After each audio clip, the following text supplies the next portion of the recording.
This week we are continuing with the adventures of Odysseus. Odysseus is on his way home from Troy, where he won the war with his cunning trick, using the Trojan horse to get into the city of Troy. And now he's trying to get home to Ithaca. And we know from the second chapter that he's already met the Cyclops and escaped from the Cyclops. Now we're into the next chapter in Odysseus' adventures, and it's the story of the Sack of Winds. This is chapter 3, the Sack of Winds. The ocean was calm. There was not a breath of a breeze on the sea. My men had to row until their hands were studded with blisters. They bandaged their hands. The blood oozed through the bandages. Day after day they toiled.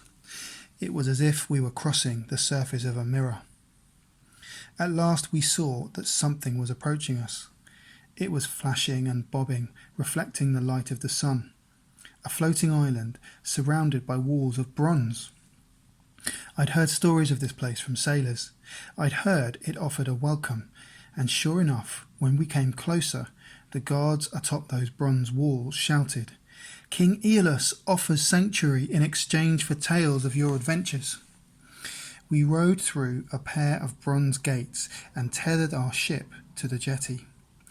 We were led up a cobblestone hill to the bronze palace of the mad king Aeolus.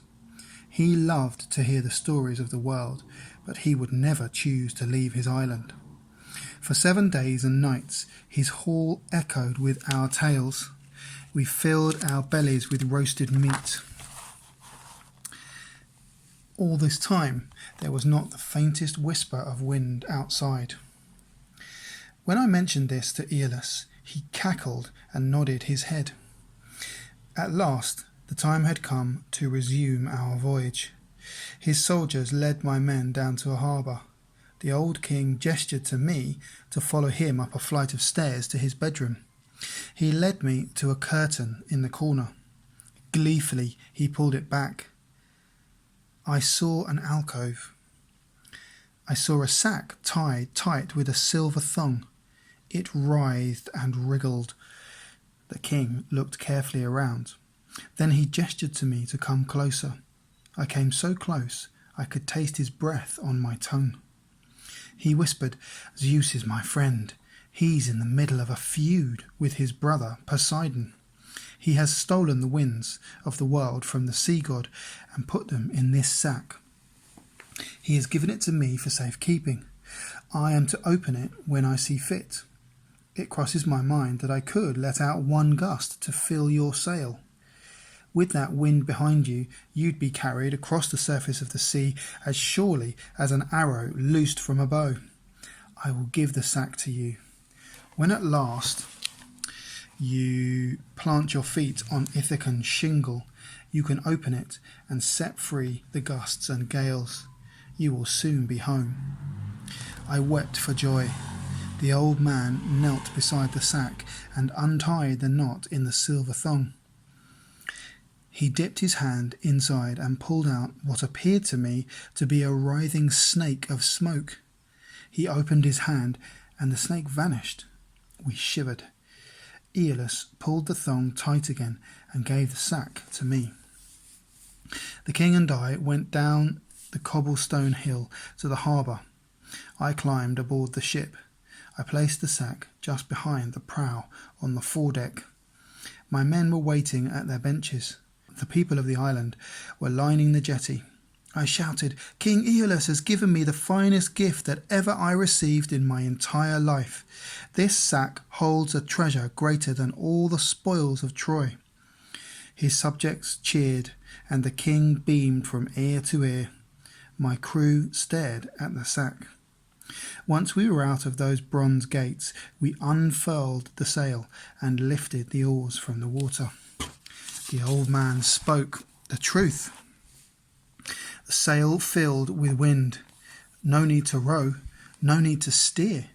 It was as if we were following a path across the trackless waves of the sea. For 9 days and nights I sat on the foredeck, the sack by my side. I kept a vigil, scanning the horizon, never sleeping, desperate for a glimpse of Ithaca. Then there she was. I knew her shape so well.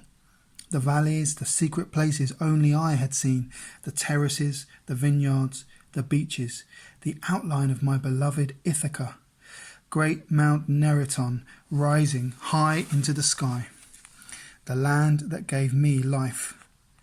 But my vigil had taken its toll. With relief came exhaustion.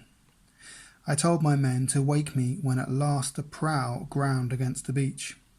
I lay on that foredeck, the sack beside me, and fell into a deep sleep.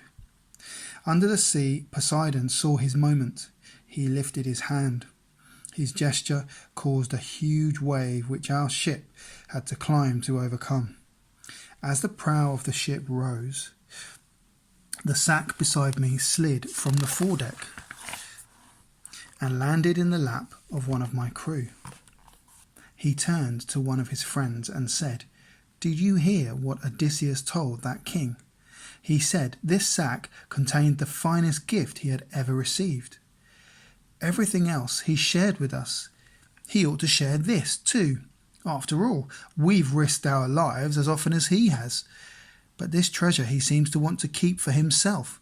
Where's the justice in that? What harm would there be in seeing what he has been given?"